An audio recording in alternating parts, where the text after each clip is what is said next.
The story of John the Baptist runs throughout the season of Advent. His calling of people to account for themselves, to recognize that they haven't been their best selves, and to get off their duffs and do something about it. In traditional church language, it was people's sins that he was dealing with. We should get a better sense of that.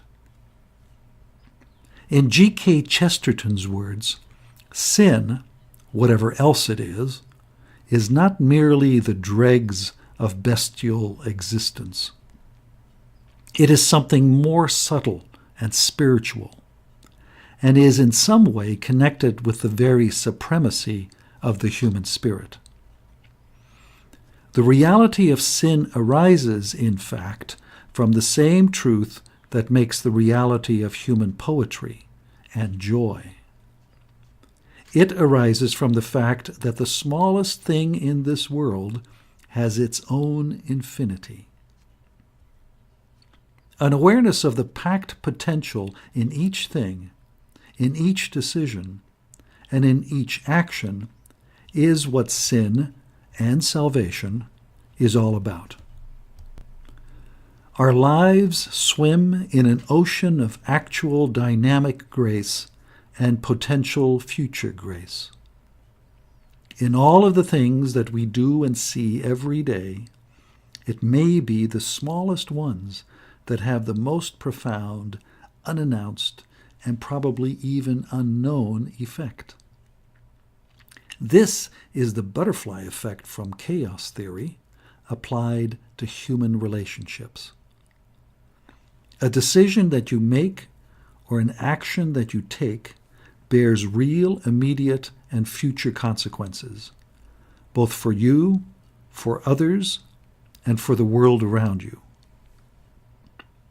One good example of this is found in the Gospel for the fourth Sunday of Advent, which is the story of the angel Gabriel visiting Mary and telling her that she will be the mother of Jesus. Despite her puzzlement, in the end she said, "May it be done to me according to your word." That yes changed the universe. It was a yes that did not know what would follow or what would happen, but it was the yes that led to Christmas, where God's grace was truly joined with our humanity. Because of that yes, our lives may today share in God's presence through the cultivation of the presence of Jesus within our hearts, and flowing from there to our thoughts, actions, and dispositions. St. John Baptist de La Salle writes in his meditation for the fourth Sunday of Advent that with God's grace, you will receive the gift of the Holy Spirit, who will make you firm in goodness thanks to his dwelling in you. This Holy Spirit is the Spirit of Jesus Christ. Beg him to establish your heart firmly. It all begins with a choice and an action. We make choices all the time, in all sorts of situations. One estimate says that we make 35,000 choices every day. A way of thinking about their cumulative effect is to imagine a grid that is divided up and down between doing at the top and talking on the bottom, giving on the right and taking on the left.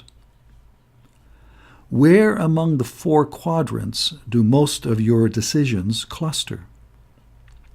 Just in terms of your relationships with yourself, others, and God, where do the bulk of choices fall? And what of the consequences of all those choices? There's a lot going on here that deserves our consideration, particularly during Advent. Annie Dillard cautions us about what's involved. Does anyone have the foggiest idea what sort of power we so blithely invoke? Or, as I suspect, does no one believe a word of it? The churches are children playing on the floor with their chemistry sets, mixing up a batch of TNT to kill a Sunday morning. We should all be wearing crash helmets. Ushers should issue life preservers and signal flares. They should lash us to our pews. Here is the dynamic of God's grace stripped to the core. Christmas is just around the corner. We shape our capacity to receive God's grace in Jesus Christ by our choices and actions. Whether we are able to say yes with the same courage as Mary did will determine how much Christmas comes to be part of our own future.